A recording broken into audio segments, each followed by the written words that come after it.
Hello, everyone. I want to start this talk with a claim. And the claim is that everyone sitting in this hall today has experienced some form of psychological maltreatment. It could be a very mild form, and I hope that there's no one here who's experienced a severe form.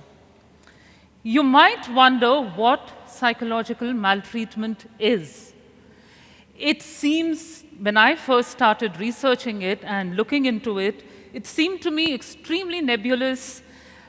It didn't seem to fit into any of the categories that I teach or I've studied, but it was so fascinating nonetheless.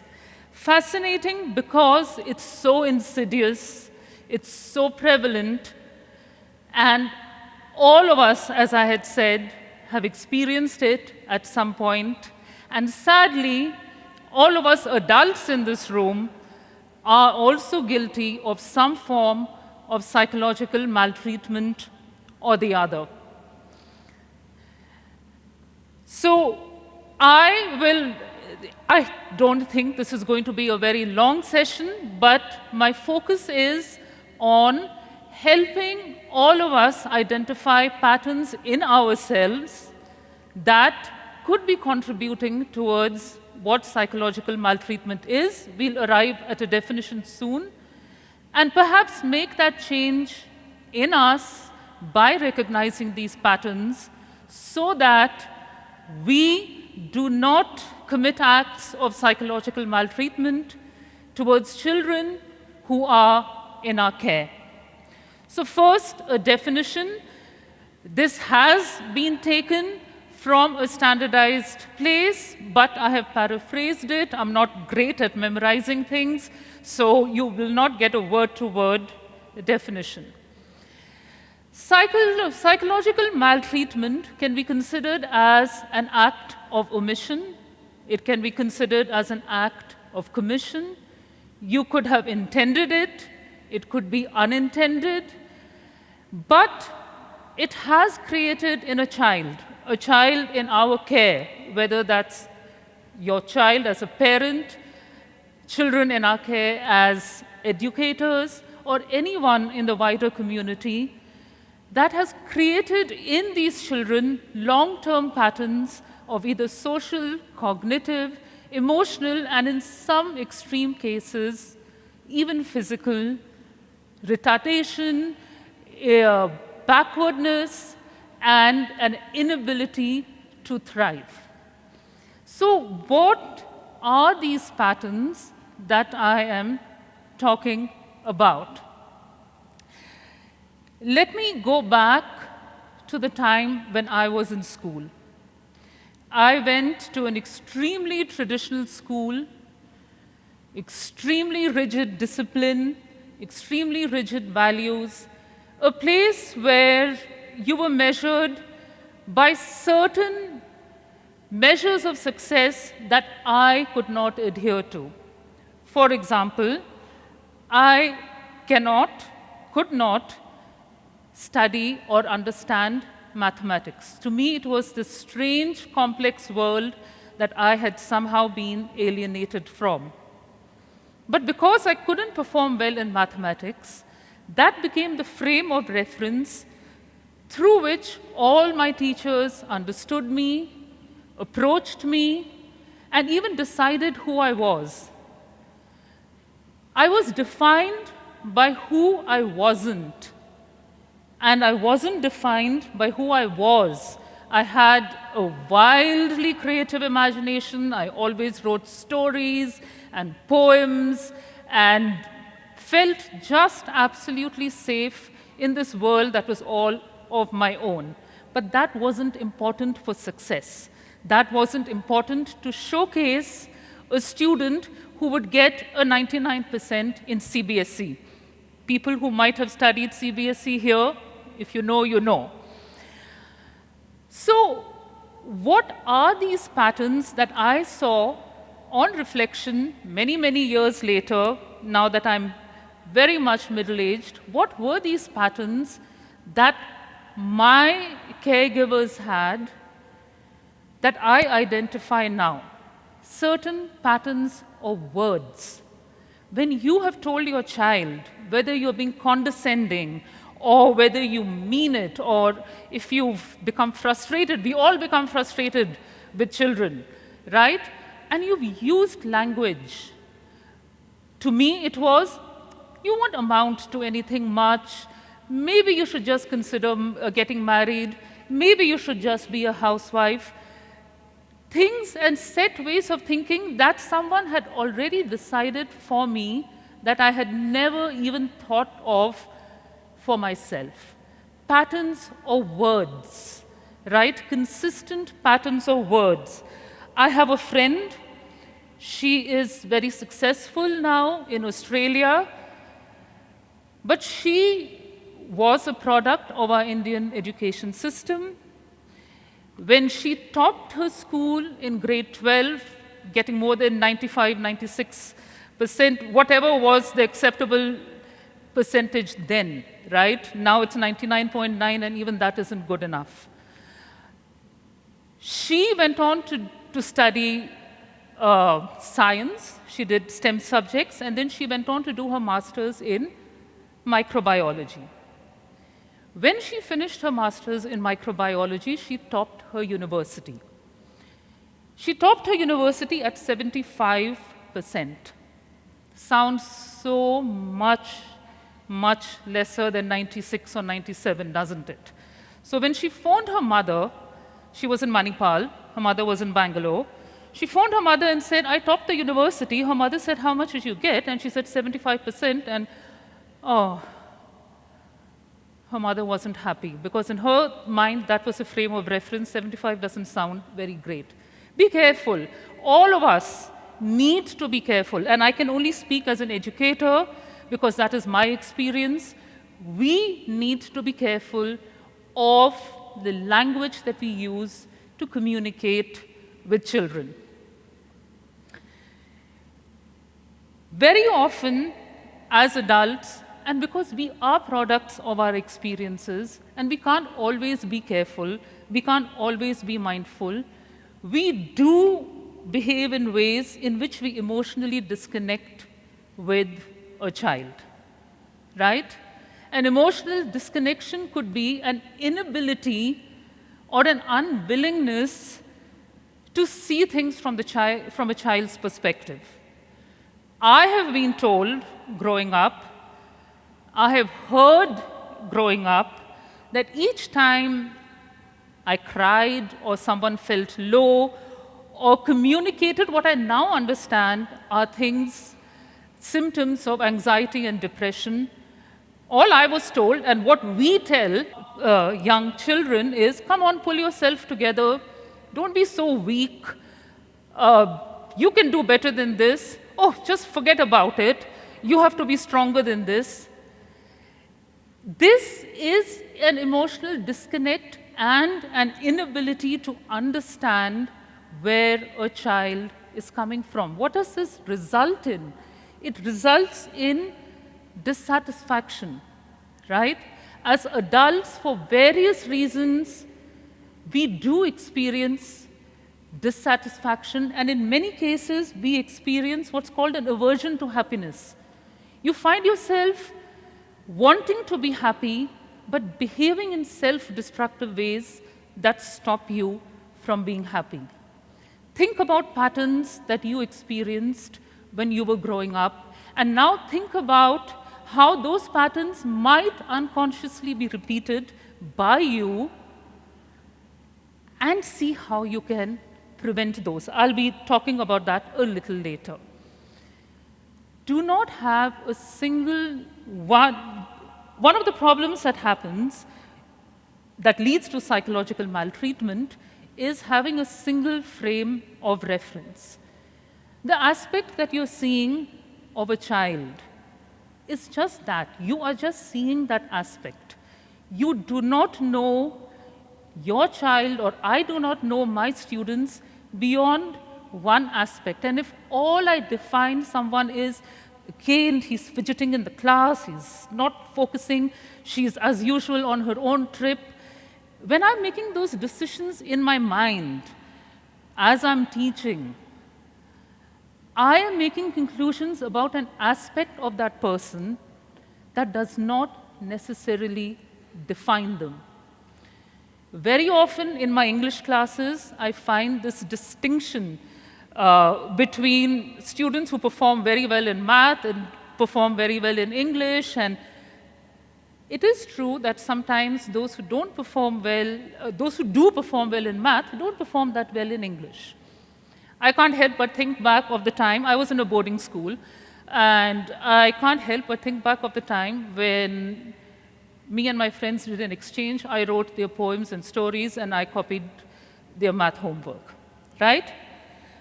So for a long, long, long time, my judgment on or of a lot of students was, you can't write stories, right? Poor thing, you know. There was this element of pity until I was proved so wrong time and time and time again, because I changed my strategy and said, if you're expressing yourself creatively, writing is just one of the ways in which you can do it. And there are so many other ways in which you learn the same concept that I want you to, through different ways. And these students were brilliant. I once said, okay, so create a plan for an app for XYZ. Choose something that you want to create an app for that is suitable and helpful. Obviously, in grade 8, you're not going to actually create that app in an English class, but you can come out with a plan for it. And when I freed them of the constraints of having to rhyme and having to think of poetry, I love poetry, yes, but I do realize that is not for everyone. When I freed them of those constraints, their work was as good as any other student who wrote stories and poems beautifully. So don't have a single frame of reference. We teach, and I'm again speaking as an educator here, we teach with a set of attitudes, right? We have very fixed mindsets, obviously, especially when it comes to children with differences. And I especially want to talk about things like gender differences, differences in sexual orientation, and learning differences. Unfortunately, I find that educators are very rigid in their understanding and acceptance of these differences. It is, in a large classroom, difficult to cater to each individual's need. But that is different from deciding that a child who is struggling either with their identity or struggling with their learning in the classroom, if I decide for that student, and if my attitude to that student is, let's say, if the student is struggling with identity, I'm sure there's at least one person, or if not more, in this room who has said, why are these Gen Zs and Gen Alpha so woke today, right? Why are they so woke, and what is this they, them, and next what will they identify as will they next identify as a tree? I mean, what is all this, right? No one is doing, or no one is expressing their identity because it's fun. Coming out with an identity, accepting that you have a sexual orientation difference, even processing that you have a learning difference, takes tremendous courage, tremendous fear, and if someone has come and spoken about that to you, and if you dismiss it as this is just another woke thing, everyone has ADHD these days, you're doing a huge disservice to them. Patterns of isolation. Here, you're unwilling, and there's so much we can talk about all these. It's not within the scope of my talk, but specifically, the one thing that I want to focus on patterns of isolation is you as an adult, we as an adult, I'm sorry, I know I'm saying you so much, I'm not excluding myself over here. When we are guilty of patterns of isolation, it's because as adults, we don't want to deal with something. We don't want to think about it. We don't want to get into it. So we just brush off the child and dismiss them even if they've come up with an important, legitimate query. And this prevents a child from growing into someone who thrives. My friends will tell you, those who are close to me will tell you, that I always second guess myself. I'm second guessing myself as I'm standing here speaking to you. I second guess myself when it's my turn to cook dinner at home, and I keep asking my husband, oh, I think it's too spicy for you. Oh, I'm just not confident in myself, right? And this is a failure to thrive based on patterns that I was so clearly told when I was a child in the classroom that I couldn't succeed. So how do we, and this is to the adults in this room today, how do we make changes? How do we undergo our own metamorphosis? The first thing to do is to identify and accept that we have certain patterns in us that are maladaptive and that could be contributing to psychological malfunction, right? It's very difficult to accept. I had a lot of anger in me. I still do, but I had a lot more anger than me when I was younger. And I thought that anger would take me everywhere. It really didn't take me anywhere, right? But I hope today, when I think back on my 20 years in teaching, I did not do any damage. I don't know, but someone who's now in their 20s, some of my students are in their mid-30s, I hope they don't think back and say, she was so mean to me and that has stayed with me, right? So identify patterns. Practice role switching. When I go back home, and if I've had a bad day, if I've had a tiring day, if I've got frustrated with a student, I imagine myself back in the classroom that I was in my childhood, with the blackboard, with the wooden benches, and I'm sitting over there somewhere in the middle, frightened and scared, and that teacher is saying the exact same words or the body language or whatever it might have been that I used in the classroom on that day. And I realize, more than I would have, that what I did was in some way not okay. And then I have a conversation with this child me. So you have to really go with my imagination here because it jumps all over the place. Then I imagine myself back in my home. My parents moved from Lucknow, which is in the north, to Bangalore in the south, and I grew up in a bungalow which had a pond, and I would sit by the pond and all those lovely, glorious things. But the adult me, sits next to the child me, and we have this conversation about how I, the adult, can do better. And the child me tells me how I can do better. Role switching, you can do it. It's just a mental exercise. No one is watching you. Obviously, practice reflective thinking. See, identify, and understand the ways in which you react and the things that cause you to react. Now, this is again something that us teachers need to think about. This is not my own. I have taken it from a website that is very, very good with its research. It's the Psychological Maltreatment Alliance. If you get a chance, please do look at it. This is a harsh startup versus a soft startup. Why are you doing this again? Haven't I told you to keep quiet? That's a harsh startup. And you can think about all the many ways in which you've heard or you have used harsh startups too. Switching, it's a cognitive switch. Our brain is very neuroplastic. It absorbs and adapts switches and starts using them, right? Soft startup. Yes, it is absolutely difficult in the moment when you're so frustrated with that one person. Your brain is not always going to tell you the best approach and say, now, why did you do that? Don't you know you're not meant to do it? Your first reaction, it's a system one thinking response. Your first reaction will be to get angry. And so we are not going to succeed every time. But the times that we do, when we understand how to modify our language, when we are working or when we are talking to children, those children who are under our care, it really helps to figure out how you can practice and switch your language. Again, recognize maladaptive interpersonal communication that you might have with people, with your peers, with people who are younger than you.